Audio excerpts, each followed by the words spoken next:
Ladies and gentlemen, welcome to the Air with Brian Gregory Final Four special. We're making Final Four predictions on this show today. It's coming to you live from San Antonio this weekend, so I'm very excited for that. It's a great destination, the Alamo Dome, of course.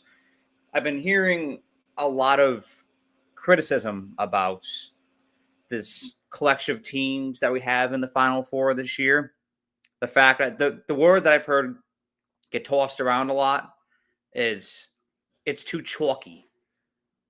Don't really understand what that means.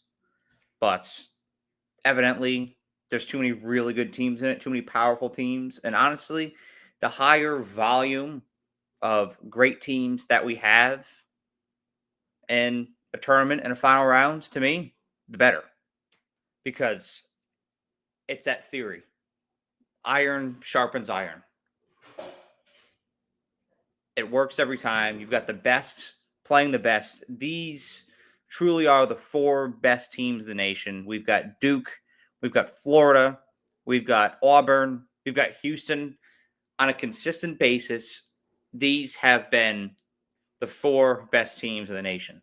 So there's no better privilege out there than to see these four duke it out, no pun intended, in San Antonio and see who's best. I've heard a lot of claims of, oh, well, NIL is going to ruin March Madness because we're not going to get these Cinderella stories anymore. Quite frankly, I don't really want them. Your VCUs, your Loyola Chicagos in the Final Four. I love the story, but sports is more than a story. Sports is competition. And I want to see the best competition on the floor possible. And I think that you're going to get that with these four teams. I think there's been a better Final Four as far as teams matchups go statistically in March Madness history. So let's go. Let's get it. Let's get down here in San Antonio. Charles Barkley's favorite city, those churros and those big women, they're all down there in San Antonio. Big women, big games. We're going to kick it off with Florida and Auburn. That's the first game will be tipping at 6:09 p.m. Eastern Time, 5:09 p.m. Central on Saturday. This is one that I've gone back and forth on a lot. It's one of those games where, when you reflect on it, you can get really kind of twisted in your ideology. The way I perceive it, Florida, there was nobody going into this tournament that had more momentum than Florida, and everybody had them going to their Final Four in the championship game and winning it all. I had Florida in the championship game for every single one of my brackets. I can't remember the last time I had that in a March Madness bracket, but I did. I've been that impressed by the Gators. But that also leads me to think that maybe will that momentum run out, because it's been a little scary for Florida recently. That Texas Tech game was really close. That UConn game was really close. So you can only win so many consecutive games, and they've been rolling since the SEC championship. Will that momentum sputter out at some point? And you also have to juxtapose narratives, because as much as coaches want to hammer down the point that, we're not going to let media-fueled narratives get to our team, it definitely seeps in after a while. And Auburn knows what people have been saying about them, that they kind of took their foot off the gas after they lock up the regular season SEC title. And they haven't looked as tough. They haven't looked as complete. They haven't looked as good as they did in January and in February. Are they taking this lightly? And that's something that Auburn does not take lightly at all. And that's why they're here. I think that they've regained January and February form in this tournament. They're gaining momentum, and they're finding themselves at the right time. It's all adding up perfectly for Auburn right now as far as momentum goes. So I think that from a momentum standpoint, Auburn has an advantage in this game because the sports, I say all the time, sports, they're like the stock market. You don't want to bet on the team that's up. You want to bet on the team that's down, but has a high ceiling and the potential to climb. And that was Auburn going into this tournament. I didn't really see that coming. I had them going to the Elite Eight in most of my brackets. I didn't think they'd beat Michigan State. I was high in Michigan State. They obviously beat them. So caps off to them. They're back in the Final Four for the second time under Bruce Pearl. This is a matchup between two titans. These are the two best teams in the SEC. You know, I love your Alabamas. I love your Tennessees. But they're not quite on the level of these two when it comes to depth, especially. You know, just listen to some of the names of these guys that'll be going up against each other. You know, you got Elijah Martin, Alex Condon, Denver Jones, Janai Broom, Chad Baker-Mazara, Walter Clayton. I mean, these are some dogs. And it's going to be electric on Saturday night. So this game is really interesting because a lot of people are going to reference these two played in Neville Arena in Auburn, Alabama.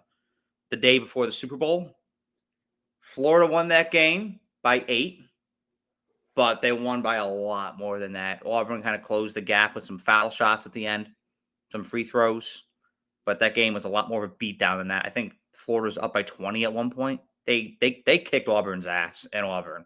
So you can look at that and definitively and correctly say Florida proved that they were the better team that day. And they did. I'm not going to argue that. I thought that. I've been saying all season that Florida's a better team than Auburn.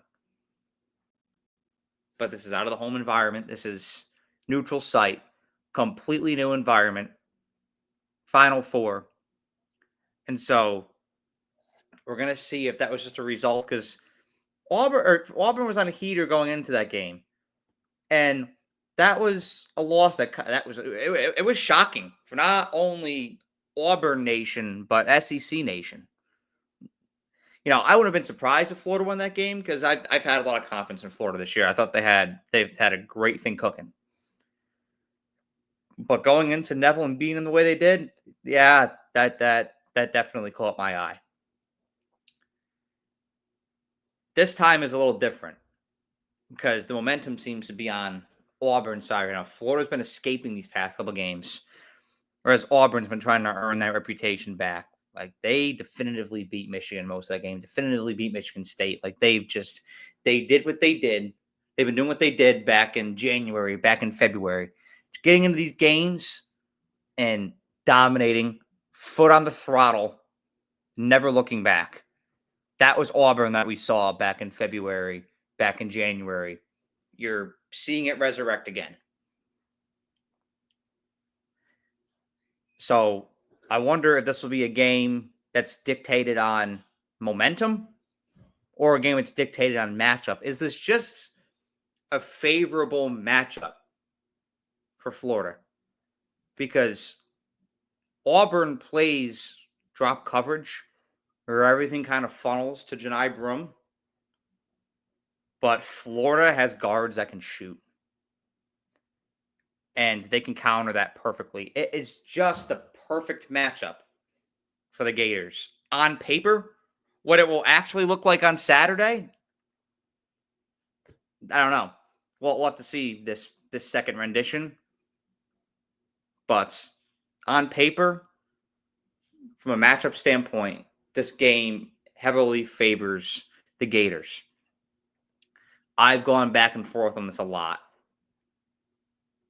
Logically,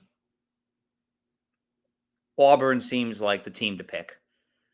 Just because of their momentum, because of their depth, the way they've been playing as of recent. They're playing together. They're playing cohesive. And when they're playing like that, they're dangerous. But Auburn is also a little bit beat up.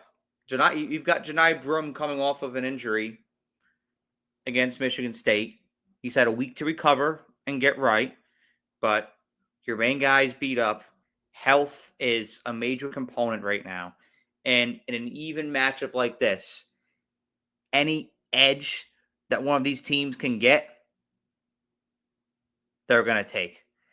And that's a huge edge for these Florida Gators. The fact that Auburn's just a little bit more beat up. They're playing great basketball right now, but Auburn's a little bit beat up.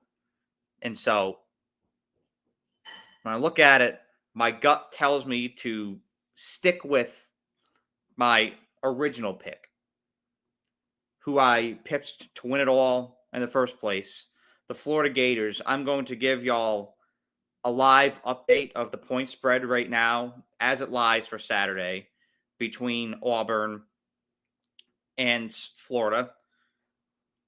This thing will, here we go. So as of right now, the line is -2.5 in the direction of the Gators. I like Florida to win this game 88-82. There it is. There's my prediction. I've gone back and forth on it. I've picked Auburn in my head. I've picked Florida in my head after running through, several simulations. But in this game, I'm going to favor the matchup for the Florida Gators. And they will march on to the championship game on Monday night. All right. We've got an all-time matchup on Saturday night after this Auburn-Florida game concludes between the Duke Blue Devils and the Houston Cougars. The best offense in the nation against the best defense in the nation. I mean, how does it get better than this? You've got two SEC teams playing against each other, the two best teams in the SEC playing against each other, and the best offense in the nation against the best defense in the nation. Houston clamps down. That's a physical team. I love watching Houston. I mean, they clamped Tennessee down. They had 15 points at the half. And granted, this wasn't a great Tennessee offense this year, but to hold a Power 4 level college basketball team to 15 points at the half, you've got to be pretty damn good. And Houston is. They're incredibly chippy, incredibly gritty on defense. And what I think they're going to do with Duke on Saturday is they're going to frustrate them in ways that they haven't been this year. This is a Houston team that's trailed by 10 at the most this year. They're dominant. This is a dominant Houston team. And I look at the optics of this. Duke is entering this game after playing an Alabama team that, as proud of them as I am, defense wasn't their strongest component. So you could see from tip and from the first possession that Duke was just cutting through that Alabama defense like a warm knife through butter. It was easy for them. They knew where each other were at all times during that game, and they just flowed on offense, knocking shots down. They were incredibly efficient. They converted turnovers into points. They controlled the tempo. Duke they looked brilliant against Alabama. This is one of the most well-coached teams in college basketball in Alabama. And Duke just controlled the tempo from start to finish. So it's very impressive. But they're going from playing an average to below average defense to the best in the nation. Duke has not seen anything like Houston this year. Anything like they're going to see in Emmanuel Sharp or Jawan Roberts or LJ Cryer. These are physical dudes. I mean, Houston's like an old school team, man. I love watching them. It's like watching like the old Pistons or something. Like they actually play defense. And I love that. I appreciate what Kelvin Sampson has done there. While that's all good and well on the side of Houston. Also, mind you, in San Antonio, that Houston crowd is going to travel incredibly well. It's not a long drive at all. I think it's less than 3 hours. It's not a long drive at all. the Houston faithful will be there. It'll be harder for Duke to get there from Durham, North Carolina. Nonetheless, it's one of the best fan bases in college basketball. I say that as somebody that used to be a Duke fan. I still love them very much, but Alabama's my team since I went there. But I'll always love those Dukies, and they will travel well. It's a great fan base. As favorable as this is for Houston defensively, the matchup Duke coming off of the Alabama game, lining up against Houston, I still think this is favorable for the Blue Devils. Like I said in my video the other day, there's some teams out there, you get this in college sports, they're just unicorns. They're just that deep. Cooper Flagg, Con Kneppel, Zion James, Tyrese Proctor. I mean, the depth of this team is unreal. And I feel like this Duke team is one of those teams that we're going to look back on in time. We're going to reflect on it and be like, shit. It was a privilege to watch this team. They were that good. Man, think about that. They had Con Kneppel. They had Cooper Flagg. They had Tyrese Proctor. They had all these guys on this team at one time. How special is that? We're going to, at some point in time, we're going to reflect on this Duke team and say that. They're efficient on the offensive side of the ball. They knock down their free throws. They don't turn the ball over very much. The work that John Shire has done there has been incredible. And like I said in my video the other day, as much as I love John Shire, he was on that 2010 team, so I have much love for him. I was critical because I was a Coach K guy, and I was worried to see the torch get passed from Coach K to somebody else. So it was like watching, the torch get passed from Derek Jeter to Didi Gregorius back in the day. I was just a little nervous. But, man, John Shire has taken that torch, and he's run with it. And it's great to see what he's done. Recruiting has been fantastic. This is a super team. They're almost a mirror image of what that UConn team was last year. I just feel like whoever you match up against them, Duke is just going to overpower. And I think you're going to see that on Saturday night. Houston's going to play a damn good game. I know they've been waiting for this moment forever. Houston's had this kind of black cloud hanging over them of, they can't get over the hump. We hear about Houston every year, but they can't get over the hump.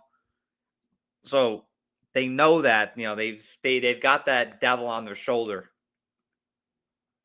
But I feel like they're going to come prepared for this. But Duke is just going to be a little bit too much. And that is what it is. Some teams just a buzzsaw. I feel like if Houston was playing Auburn, I would favor Houston. If Houston was playing Florida, I'd think about picking Houston. But it sucks for the Cougars and Cougar fans, being in the state of Texas, that they're going to have to play this Duke team. Duke right now, they're -5.5. I also want to note here the over-under difference for these games. The over-under for the Florida-Auburn game is 159.5. The over-under for this Duke game is 135.5. Almost a 25-point difference. This Florida and Auburn is going to be a high-scoring game. It's just the way they match up. I think that Auburn will be able to expose Florida's defense and vice versa. Duke defends very well too, and I don't want to skip over that. This is a very good defensive team. They're great generating turnovers, great making opponents feel uncomfortable. There's a lot of length on that team, so they're going to make Houston's life hell just as much as Houston's going to make Duke's life hell. They're going to frustrate Duke. Duke is not going to flow as easy as they did against Alabama. That's a fact. They're going to have to adapt. I think Houston goes up early, and Duke has to make some adjustments because it will be a bit of a shock, especially playing in the ACC this year. It's been kind of down. This is going to be a shock for Duke the first 6-7 minutes of this game. But damn, this team is great. And they're going to get it together. They're going to find a way. As much as I want to see Houston advance and get that championship at some point, because I think Kelvin Sampson and that program deserve it for the amount of work that they've done out these past several years. I like Duke to pull this thing off. I think this game's going to be in the 60s. I was watching highlights of that infamous Kentucky-Wisconsin game from 2015 today. when the undefeated team lost to Frank Kaminsky, Sam Decker, Nigel Hayes, and the boys. It's going to be a lot like that. I like Duke to win this game 67-62. There it is. There's my pick. Bank it in.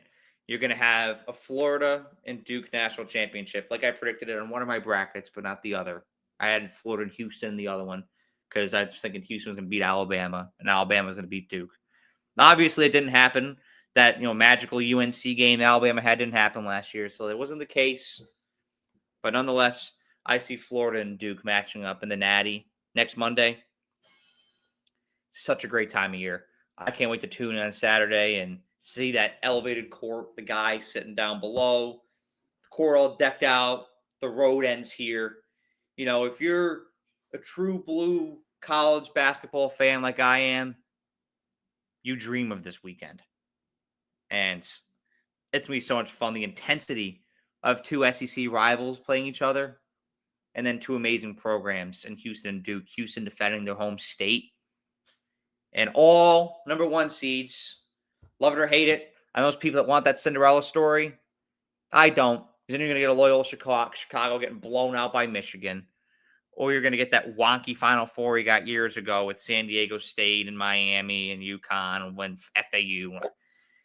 It's never as good. It's always diluted. I want the best of the best. I want to see iron sharpen iron. And you're going to see that on Saturday. It's going to be a blast from San Antonio. And I can't wait to tune in. Thank you all for continuing to support me here with March Madness. We took this on this year. Not really knowing what it was going to look like. It was like a last-minute idea. But what a success story it's been. I'll be live with Luke Close on Monday leading up to the national championship game. He couldn't join me tonight. He's got obligations. He couldn't join me tonight, but he's got my support.